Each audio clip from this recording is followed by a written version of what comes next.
Good morning, everyone. 8:15. Here we are. Ooh, that is loud. Ouch. You guys ever have earphones? This is an IFP, is what we call it. Earphones where you put it on and then you don't think the volume's all the way up, then you actually plug it all the way in. And it's like, wow. You're like, aye. Yeah, like, oh my gosh, it's almost Friday. Yeah, that's what it feels like today. Almost Friday. We are here. We're going to talk all things trending. Yes. Let's just go there. Yeah. We're going to start with President Trump's tweets. It seems like it's the truth. Every single day there's a series of tweets that go out in the morning, and we're on Morning Blend 5 to 7 each and every morning, and it's sort of like we're anticipating it. Like, oh, has he tweeted yet? And then someone shouts out, Trump tweeted, Trump tweeted. Yep. And it's always something that carries a lot of weight. It makes everyone feel a certain way, whether you're for what he's saying or you're against what he's saying. Everyone has something to say. Right. So let's go ahead and go over. Do you have it pulled up now? Yep. What his tweets were this morning in regards to the Confederate monuments that are starting to come down across the country. Right. So a little backstory. Oh, I guess we're going to show the tweets now, but real quickly, a little backstory. So the whole reason why this rally happened in Charlottesville, Virginia, was over a Confederate statue being taken down. That is why the white nationalists and that rally gathered in the first place. So now across the country, we've seen a lot of these statues start to be taken down. Different groups are saying that it is representing a part of history that they would rather not see. So President Trump is responding to those people this morning on Twitter. And to the cities who are bringing down monuments since Charlottesville, correct? Exactly, yes. So here is the first tweet that you've been looking at. First, he says, sad to see the history and culture of our great country being ripped apart with the removal of our beautiful statues and monuments. You can't change history, but you can learn from it. Robert E. Lee, Stonewall Jackson. Who's next? Washington, Jefferson, so foolish. Also, the beauty that is being taken out of our cities, towns, and parks will be greatly missed and never able to be comparably replaced. So that series of tweets, as you said, Megan, making people feel a certain way this morning. So our big question for you before we really dive in is, how do you feel about these monuments being taken down? Do you think that they should be? Do you think there's a place where they could exist? Do you think that it's a part of our history we need to see every day in these public places? Or would you rather them be moved to a memorial type situation like the Holocaust Museum, for example? So continue to answer that question as we dive into the topic, but certainly this is creating a lot of interest on both sides of the aisle. Even a lot of the people who were supporters of President Trump now coming out against him. Those who are for him still very much for him in many cases.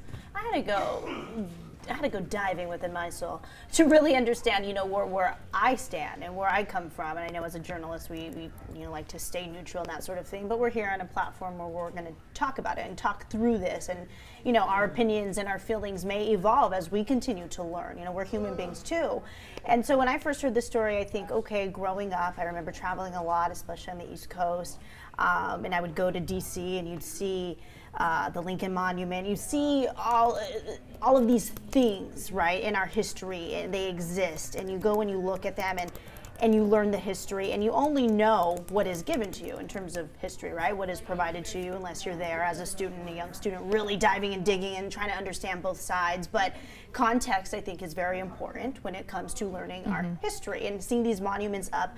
I know if it was someone who's represented as a monument, I think as a human being, I assume that they were held to a certain standard. And you look at that as because you literally look up at a monument, right? So I'm trying to look at what monument means by definition. A statue, building, or other structure erected to commemorate a famous or notable person or event. So you have to ask yourself this question. I don't even know if I have an answer yet, in terms of how I feel. But when you look at a monument, should it be only the people who have done good for this nation? And can what that person represents evolve over time? Our American history has evolved over time. But you can't say that we're in this place where, racism is a thing of the past, because look where we're at. Right. We just saw what happened in Charlottesville. We saw the KKK come out, and there was back and forth, and then our president saying both parties are to blame for this. We're still in a state of trying to figure out as a nation where we stand on. And a majority of people are like, yes, no, we don't want racism in this country. Of course not. But there is another part of the country who is saying, but we have an opinion too, and we're standing for what we believe. So to see these monuments come down in this certain moment, to me, it's okay, it makes sense. I understand why people are feeling this way. Ripping something down that you're looking up at that represents racism, I understand that as this physical form of, and that emotional draw. Bring this down. step back as a historian, if I were to be a historian, I think, but does that need to stay up so people understand where we were, where we're going, where we need to be? I don't know. What do you guys think? Yeah. Well, when you talk about the Confederacy, and I always say this, people have this romanticized idea now of the Civil War, of the slavery era, of the Confederacy, of the Union Army. That whole part of history, people have this gone with the wind idea in their head from what I'm gathering. So the Confederate Army, the Confederacy happened. Basically 11 states in the South decided, hey, we don't want to be a part of the collective because we want to protect slavery and our states' rights. Okay. So that was what the fight was for, to protect those two things. There may have been other things trickled in there, but the main points were those two things. So you had an army fighting to keep 4 million people enslaved, because when slavery was over in the 1860s, there were 4 million black people in bondage. That included murder, rape, mutilation, brutality of any form, torture, etc., etc., etc., of men, women, and children. This army was a part of that history. So when you have people in the South, I have a friend, Emil, who went to who was in high schools that were named after Confederate generals and et cetera, et cetera. You're walking into a school and you're being educated, you're walking past statues of people who fought to keep your ancestors in bondage. That's what it feels like. So when people say, yes, it's a part of history, sure, it sure is. It is, but why do we have to be reminded that this part of history was a part of a movement to keep us as the underserved or as not human beings? That's what the discussion is about on one side. Now, when other people say, well, it's a part of history, yeah, we understand that. So then should the question be, if they don't come down, should they be in museums? Because again, we always hear the argument when you talk about the Holocaust, there are no Adolf Hitler high schools. Right. They're just not. So why is this acceptable here, but nowhere else? Is this just a conversation we haven't had as a country like this as mainstream until now, and this is a conversation we've been needing to have? I mean, the conversation has come up in the past several times, and we've seen plaques get removed and replaced, or plaques get vandalized and then painted back over, or graffiti taken off, and that's been happening for a long time. But I think there's something about the current political climate this time that I think is making more people turn to their neighbor and really start to have a conversation. And I mean, a lot of people say the liberal media, and we're only talking about the negative. But I will say, you know, when you look at the statistics of people who are in favor of what is happening with racism and all the things that are considered to be non-American right now, there is something fueling that right now in this current political climate that is getting more people's attention. And we even heard from Heather Heyer's mom yesterday at her memorial, and her words, I got the chills hearing from her when she stood up and said, you know, my baby girl is not going to be taken in vain, essentially, that we're going to do something about this. And she said, you know, this might not be the most PC thing to say, but she was saying, but you need to really hear what each other is saying, and it's not always about forgiveness, but it is about understanding where everyone's coming from, but also knowing what is right and wrong, and what is right and wrong to you. And, you know, to my family, my grandfather was in the Holocaust.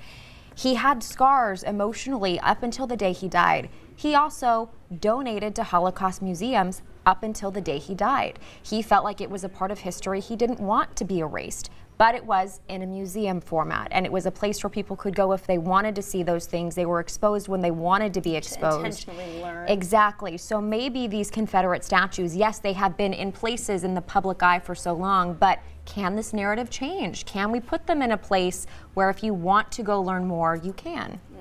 Another place that they have gone in the past, cemeteries. People say, okay, these people have since passed. It's a place for them. Okay, they were a person of certain stature in their time, given the state of the nation at that time.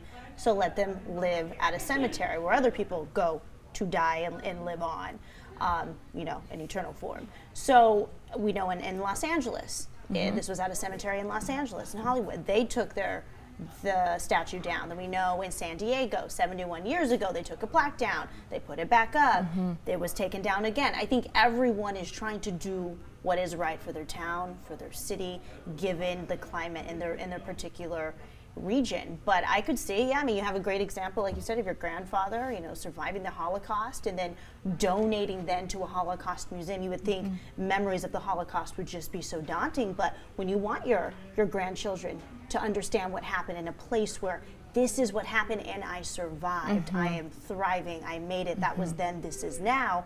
But it's different when your friend Emil is walking through school and having to pass. Robert E. Lee High School or someone like that, that again, where do we draw the line? Is it for the sake of history, making an entire group of people feel like a certain way, walking under the stench of oppression because the people or the names and the statues that you see were people fighting to keep your people oppressed? That to me is a big part of the argument. Is that okay? Because if that is, then just say that. Say, hey, it doesn't bother me that a group of people feel like these statues represent a stench in our history. Yes, it is history, but that doesn't mean that you kind of have to rub that in people's faces. Like, where's the line? Right, because until maybe, this is one way of thinking about it from certain views, right? Until that is gone, until that is vanished, then that vibe is gone. So kids going through school and growing up, seeing that and then learning the history, do you grow up thinking that, like, oh, these people were held to a certain standard, they enslaved my ancestors, and then you have this certain way, and there's always this. There will always be a little tension. And I think that is a great segue to a comment that we received from David Wong this morning. David, good morning to you. David said, okay, let's say we stop talking about those statues and remove all posts made about them. Does that mean the topic will go away? Certainly not. 1, it happened. 2, people remember that it happened. 3, if it were to become a legal case, Facebook could be subpoenaed for those posts. And so he's basically saying, you know, where do we go from here? What is the right answer? You take them down and then what? You take them down and demolish them, or you take them down and put them in a museum for a place where people want to learn. They go and learn about that, understanding full context, understanding the good and the bad that certain people contributed. Well, maybe the question is, okay, so taking statues down doesn't take them out of history books, that doesn't take them out of movies, that doesn't take them out of conversation, that doesn't take them out, erase them from history at all. Because again, a statue, history books are already printed. They're already in there. You learn more about American history, the Civil War, than you do about any other part of history about America. You don't learn about Black history. You don't learn about Mexican American history. We barely learn about Native American history. I bet you can pretty much guarantee a lot of people can't tell you the specifics about the Trail of Tears. But you do know about the Civil War and you learn these things. So is it just the fact that people feel like there is an attack on a freedom of speech or just representation, or do people really feel like bringing down a statue is going to erase this completely from all history and all record? Or is taking down the statue just a step? Right, it's a step in a direction, and many will feel that that's a step in the right direction. I've seen a lot of different people posting that at least removing the statue means that even if you're not somebody who wants to erase it from history, because it's certainly happened, you're supporting a group of people who you don't want to feel like you agree with them being oppressed. You're supporting a group of people who says it makes me feel uncomfortable, therefore I feel uncomfortable for them. It's a step in a direction for some. Yeah. Something, I mean, has got to happen at this point in terms of decisions, because when we have our president tweeting this, yet you have people who feel very strongly about it and her showing, you know, through action, literally pulling these statues down. It's a good question. Where do we go? Where are we going to go from here? And how many statues? We saw an article this morning, 1,500? Well, that's between statues, monuments, street symbols, names, schools, plaques. symbols, plaques, of over 1,500. So that's a lot to get through. That's a lot. And is each town it's gonna be up to them to decide what happens, or is this something nationwide that there's gonna be this new law, this new mandate that comes down? Yeah. Whether to keep them or get rid of them, I don't know. Yeah, and Eloy says, of all the things that offend me in this world, I say leave them up. It's part of our history. We're seeing Dustin, who says we spend so much time pointing fingers and finding someone or something else to blame when we should be taking a look in the mirror, seeing where the problem's coming from. We can't get rid of hate if we don't teach our children to love all people. Amen. Daryl Liner, take it all down, place them in museums. Janice at Tanaka, take them down. We must evolve. Then you have, everyone is chiming in, so thank you for your comments. And we will keep you posted. We just thought we needed to talk about it because it is what everyone is talking about this morning. I know a lot of people are saying, can we talk about something else? But it's important. And people are gonna keep talking about it. Yeah. This is going to be a discussion because now the topic is mainstream.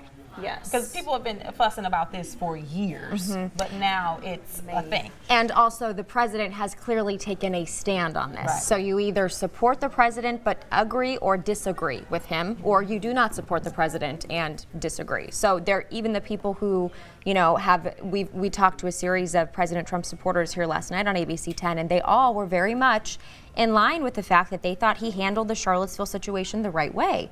I would be curious to see what people now think about his decision to want to leave the statues up. I'm sure for his base and for those who follow him very closely, this doesn't change much for them, but we're seeing a little bit of a split.